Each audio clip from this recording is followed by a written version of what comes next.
April 17, 1970. Inside Wally Heider Studios in San Francisco, a 23-year-old guitarist from Tijuana sits cross-legged on the studio floor, headphones slipping off his ears, completely lost in the music flowing through his fingers. His engineer watches from the control booth, transfixed. Carlos Santana's headphones have actually fallen to the ground, but he doesn't stop playing. He's recording Samba Pati, and he won't make a mistake for nearly 5 minutes. Just 8 months earlier, this same guitarist had walked onto the Woodstock stage while tripping on LSD, convinced his guitar neck was turning into a snake. He'd somehow tamed that hallucination and delivered one of the festival's most iconic performances. Now his debut album was sitting at number 4 on the Billboard charts. The pressure was suffocating. Create something better. Create something different. Create something that wouldn't disappoint the 400,000 people who'd watched you at Woodstock, and the millions who'd bought your first record. What Carlos Santana and his band created over the next 2 weeks would top the Billboard 200 for 6 consecutive weeks, sell over 5 million copies, and introduce mainstream America to a sound it had never heard before: Latin rock. An album where rock guitar met Afro-Cuban rhythms, where blues collided with cha-cha-cha, where a German philosopher's mystical deity became the name emblazoned across one of music's most provocative album covers. They called it Abraxas, and it would change everything before nearly destroying everyone who made it. Welcome to the Sound Vault. Every album has a story. This is Santana's. Carlos Santana was 7 years old when his family moved from their village in Jalisco, Mexico to Tijuana in 1955. It was, as he would later say, a shock. The border city was rough, raw, and alive with music that his father, a mariachi violinist, had come to chase. Young Carlos started on violin too, but he hated it. "I hated the way it smelled, the way it sounded, and the way it looked," he remembered. 3 strikes. But the guitar? That was different. That was love. By age 14, Carlos was working the Tijuana strip clubs, accompanying strippers for $9 a week. The dirt-floored bars taught him more than just music. They taught him about survival, about reading a room, about the darkness that exists alongside beauty. These weren't pleasant lessons. Years later, Santana would reveal painful truths about abuse he endured during this period, experiences that would inform the spiritual searching that runs through all his music. When his family moved north to San Francisco in 1961, teenage Carlos resisted. He was making money, living independently, performing with older musicians. Why would he want to attend boring American junior high? But his family literally kidnapped him, putting him in a car and bringing him to the Bay Area whether he liked it or not. That kidnapping may have saved his life. And it definitely changed music history. In mid-1960s San Francisco, Carlos discovered a musical paradise. He saw B.B. King live. He absorbed the emerging psychedelic rock scene. He witnessed the Grateful Dead turning improvisation into an art form. And at promoter Bill Graham's Fillmore West, he found a second home.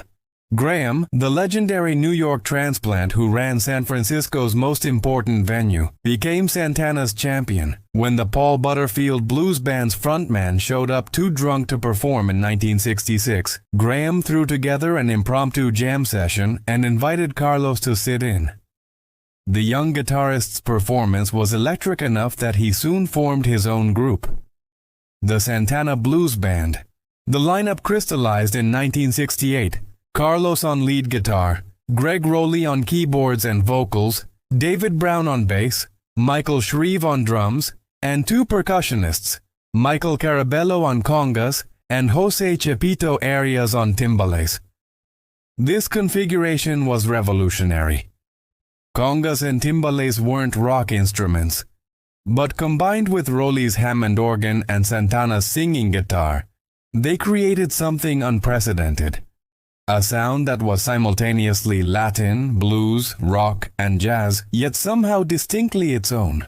By May 1969, they were in Pacific Recording Studios cutting their debut album. They had 1 month.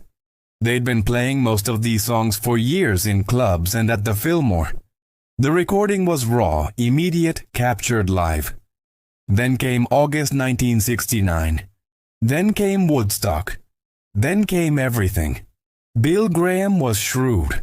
When the Woodstock organizers wanted Jefferson Airplane and the Grateful Dead, both Graham clients, he made Santana part of the package deal. "This is your big chance," he told the band at his Mill Valley home. "If you do this well, you'll emerge on a par with the biggest names in rock." The band was skeptical. "Bill, we're from the Mission," Carlos recalled saying. "We don't buy into that rock star thing." They didn't even have an album out yet. They were scheduled to play late Saturday night. But on August 16th, around 2 p.m., they were rushed on stage, now or never, and Carlos had just dropped acid hours earlier. What happened next became legend. With Carlos convinced his guitar neck was like a snake, with his shirt tie-dyed and his afro haloed by summer light, Santana delivered an 11-minute version of Soul Sacrifice that became one of Woodstock's defining moments. Drummer Michael Shreve, just 20 years old, matched Carlos' note for percussive note. The congas and timbales drove forward. The crowd of 400,000 swayed as one.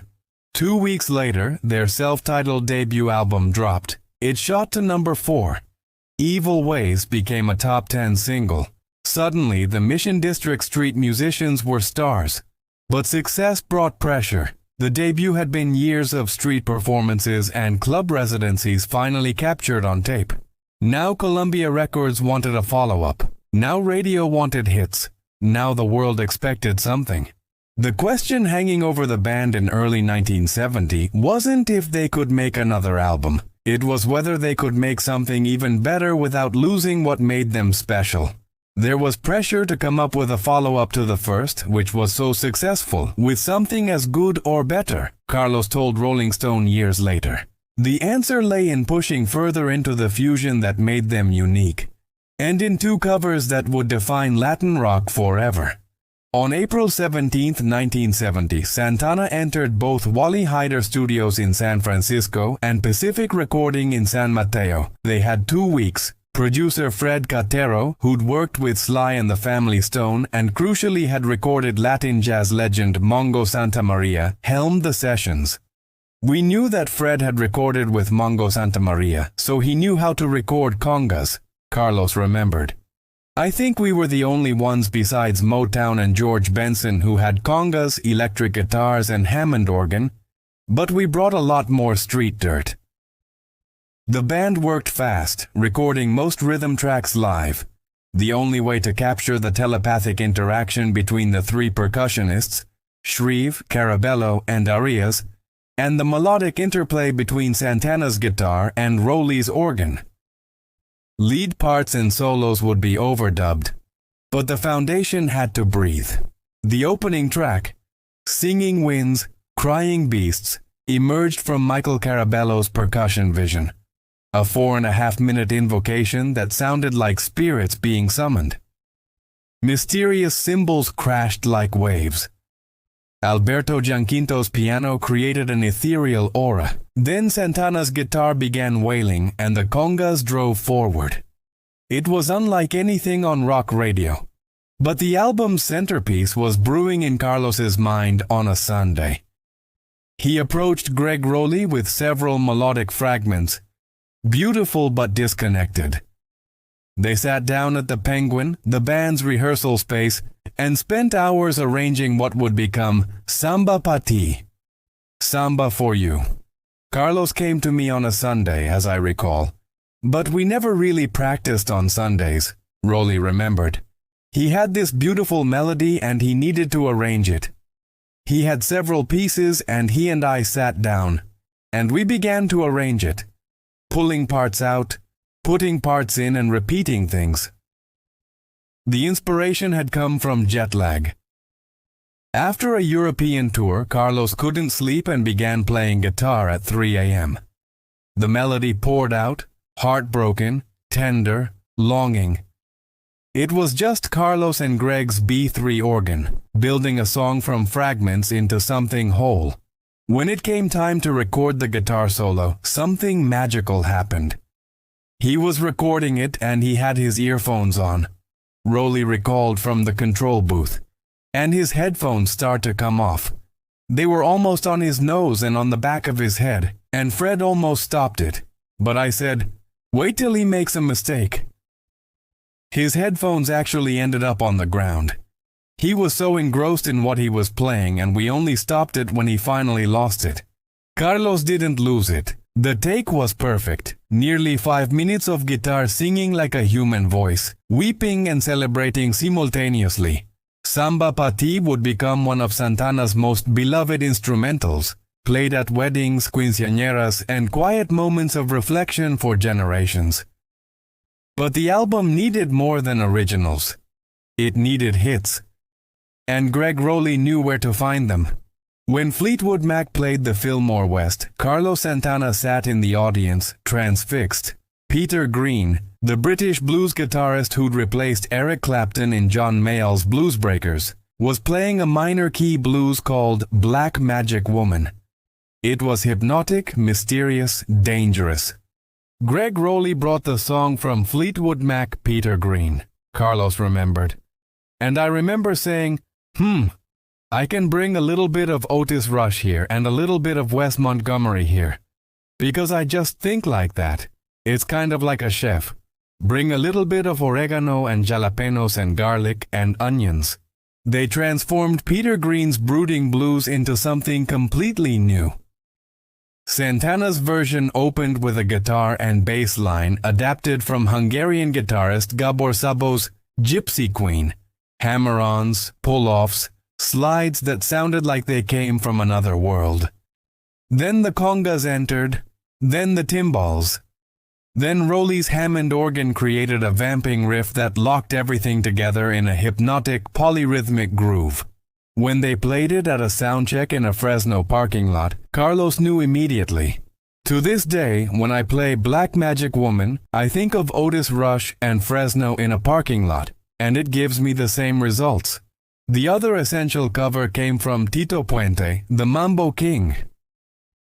Oye Como Va, written by Puente in 1962 as an album filler for his record El Rey Bravo, was pure cha-cha-cha, driven by timbales and featuring a simple, infectious melody. I forgot who brought that one in. It was either Carlos or Carabello, Rowley said. I remember thinking to myself, what am I going to do on this? You know, really, I was like, holy cow, I've got an organ and an electric piano. What do I do? I simulated the instrumentation basically and played it on the organ. Carlos had to fight for Oye Como Va. Some band members thought it was too Latin, not rock enough.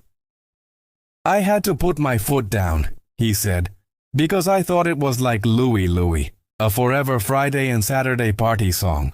He was right. Santana's version of Oye Como Va became a massive hit, reaching number 13 on the Billboard Hot 100. More importantly, it introduced millions of Americans to Afro-Cuban music. The song's success shocked even Tito Puente himself.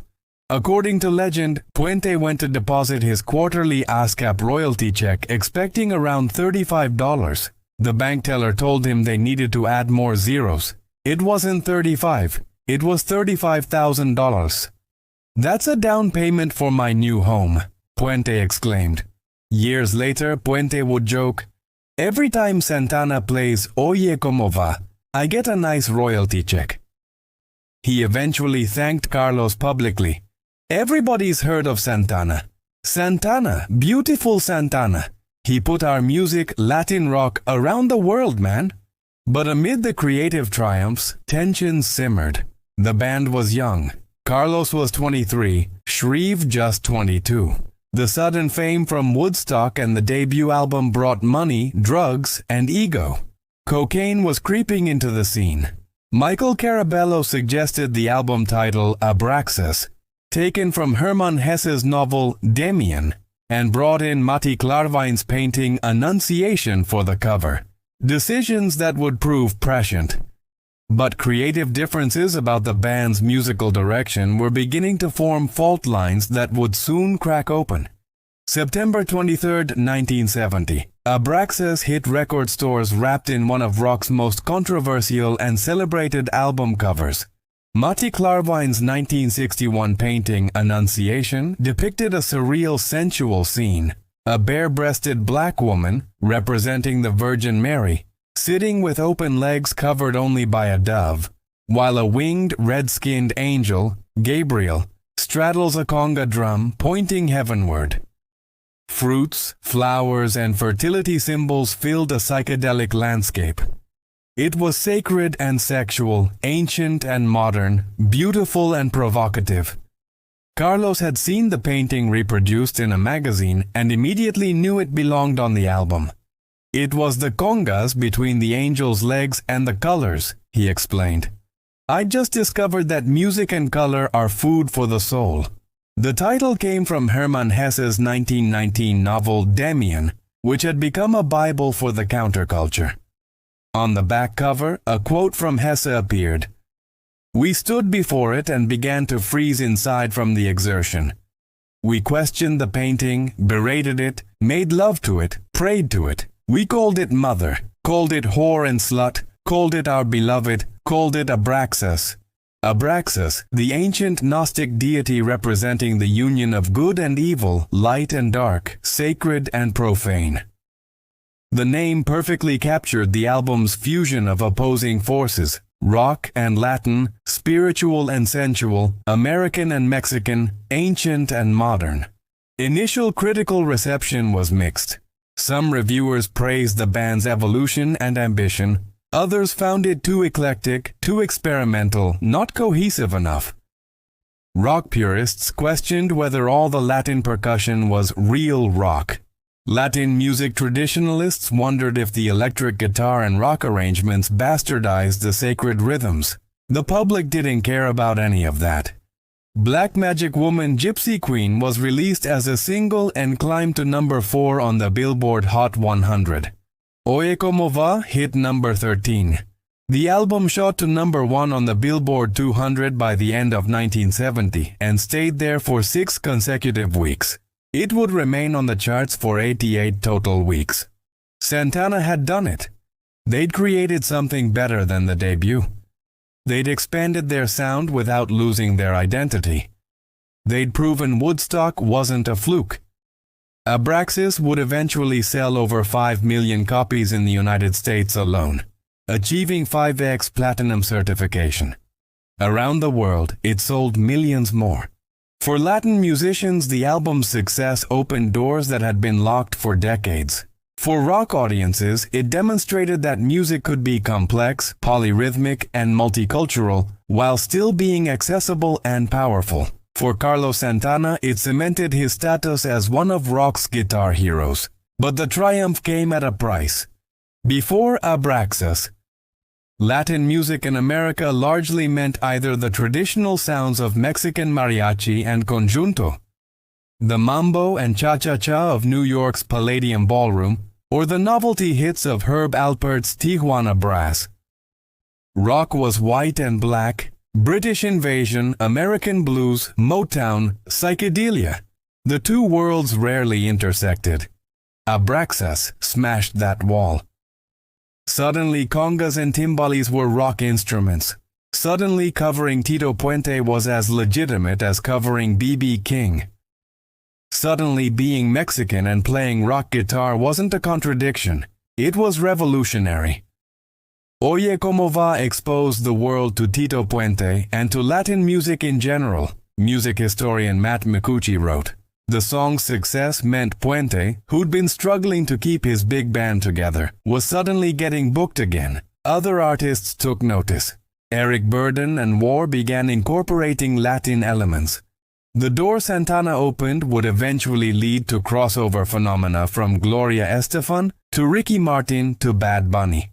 For guitar players, Carlos Santana became essential listening. His tone, warm, singing, sustaining, was instantly recognizable. "With one note people know me," he would say.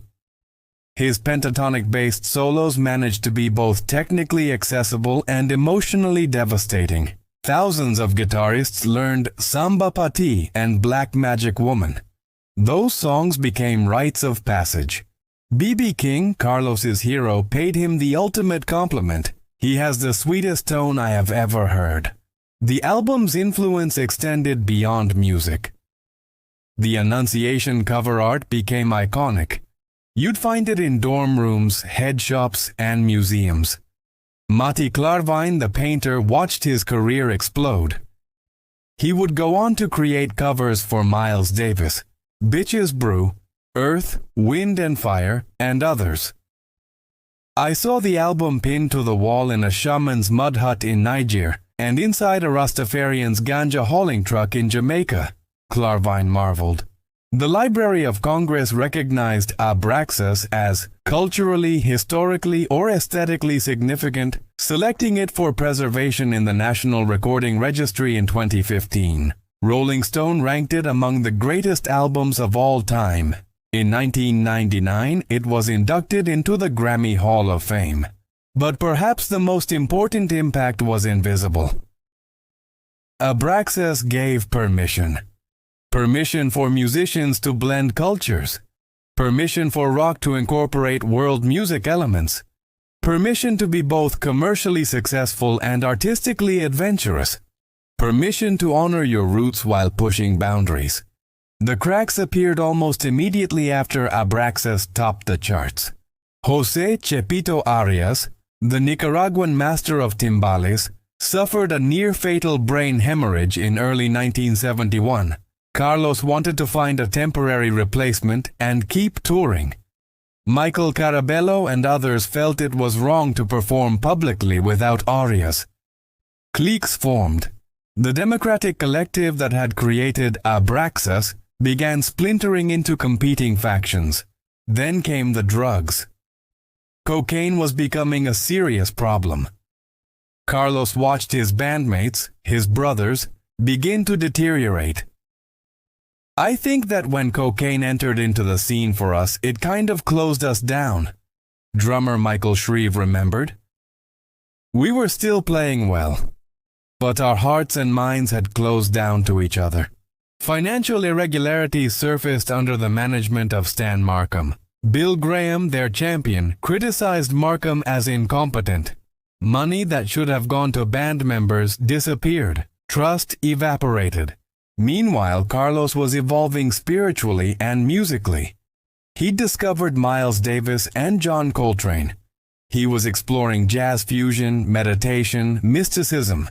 He wanted the band to move in that direction. But others, particularly Greg Rowley and the rhythm section, wanted to stay rooted in the blues rock Latin sound that had made them successful. "We had gone from rooting for each other to tolerating each other to being two bands in one, in conflict musically and philosophically," Carlos would write in his memoir. In September 1971, just before the tour for their third album Santana 3 began, Carlos issued an ultimatum. "I'm not going unless we get rid of manager Stan Markham and percussionist Michael Carabello. Because they're supplying the band with the heavy stuff and we sound like shit. We're not practicing and it's embarrassing. Either those guys are out or I'm out." The band called his bluff. They began the Santana 3 tour, without Santana. For a month, audiences showed up to see the world-famous guitarist and found only his bandmates. Greg Rowley handled vocals. Neil Schon, the teenage guitar prodigy who'd recently joined, played Carlos's parts. The audiences were confused and angry. It was unsustainable. Carlos eventually returned, but the reunion came with conditions. Carabello was out. Markham was out. The classic Woodstock-era lineup was finished.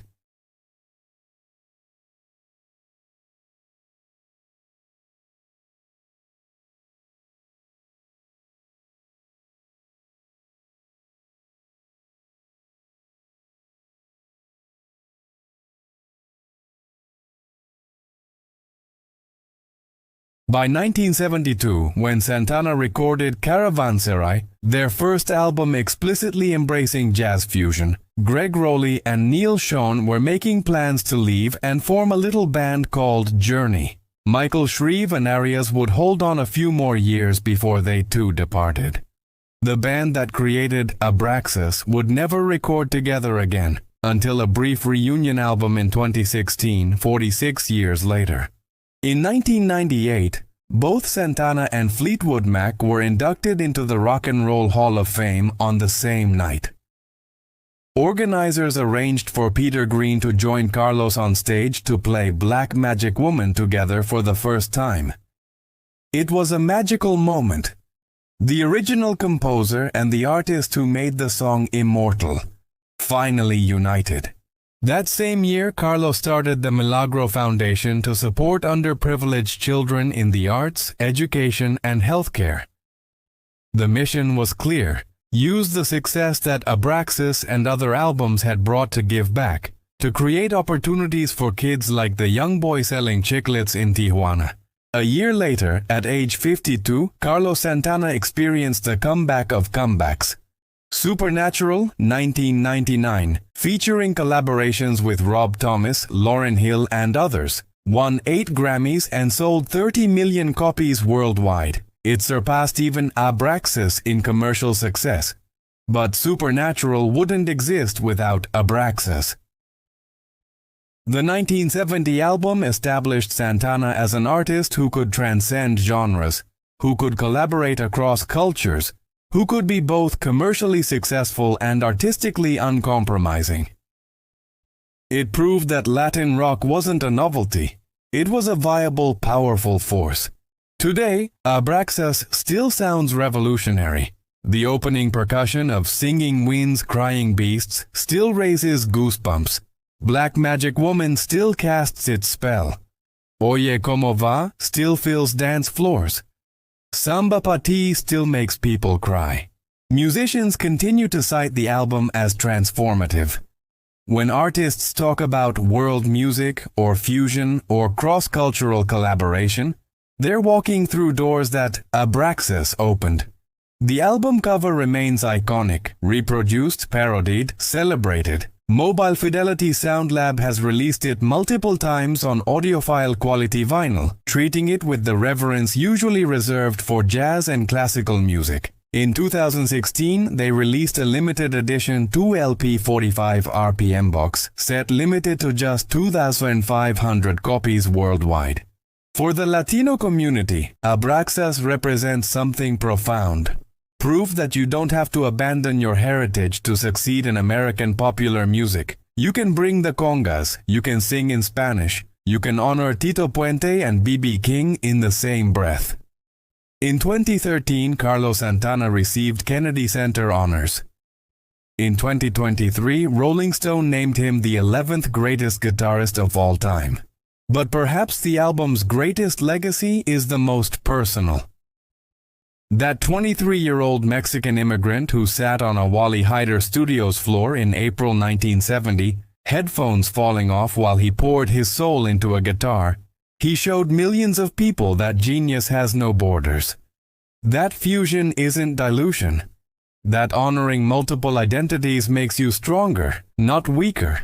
Every quinceañera that plays Oye Como Va, every wedding that plays Samba Pati, every young guitarist learning those opening notes to Black Magic Woman, every Latin kid who picks up a guitar and thinks, maybe I can do this too. That's the legacy of Abraxas. In Hermann Hesse's Demian, the god Abraxas represents the unity of opposites, good and evil, light and dark, sacred and profane. The novel's protagonist learns that true wisdom comes from accepting both sides, that the world is not split into neat dualities, but is instead a complex, beautiful whole. 54 years after its release, Abraxas the album embodies exactly that philosophy. It's blues and cha-cha-cha. It's Mississippi Delta and Havana. It's B.B. King and Tito Puente. It's Fillmore West and the Tijuana Strip. It's sacred and sexy. It's revolutionary and accessible. It's deeply Mexican and profoundly American. We celebrate Abraxas for its hits. But the album's true achievement is demonstrating that fusion isn't compromise, it's creation. When Carlos Santana added a little bit of Otis Rush and a little bit of Wes Montgomery to Peter Green's blues, he wasn't diluting anyone's music. He was honoring all of them while creating something entirely new. The tensions that tore the band apart after Abraxas, the drugs, the ego, the conflicting visions, remind us that even the most beautiful art emerges from human struggle. The album didn't appear fully formed like Athena from Zeus's head. It was built by young men working through personal demons, cultural identity, artistic ambition, and the crushing pressure of sudden fame. Some of those men, Carabello, Arias, Brown, would leave music for years, grappling with addiction and disillusionment. Others, Rolly, Sean, would go on to even greater commercial success with Journey. Carlos himself would spend decades exploring jazz fusion, spirituality, and eventually with supernatural, mainstream pop collaboration. But for 2 weeks in April and May 1970, they were perfectly aligned, their visions synchronized, their instruments spoke the same language, and they created an album that would resonate across generations and cultures. When you play Abraxas today, you hear 1970. But you also hear 1962 Tito Puente. You hear 1968 Peter Green. You hear the Tijuana of Carlos's youth. You hear African drumming patterns passed down through centuries. You hear blues that trace back to the Mississippi Delta. You hear a Hungarian guitarist named Gabor Szabo. You hear Hermann Hesse's mystical philosophy. You hear Mati Klarwein's psychedelic surrealism. You hear the world, not as it's divided by borders and categories, but as it actually is. Interconnected, hybrid, beautifully complicated.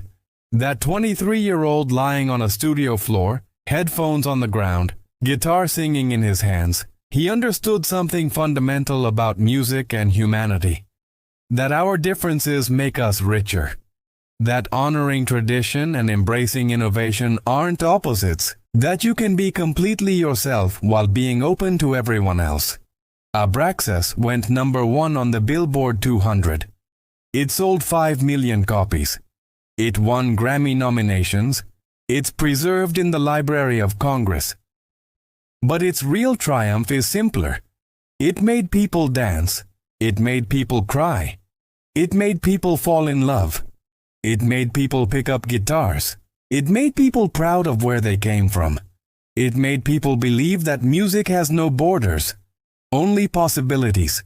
This has been the Sound Vault. Every album has a story. And Abraxas? Its story is still being written every time someone presses play.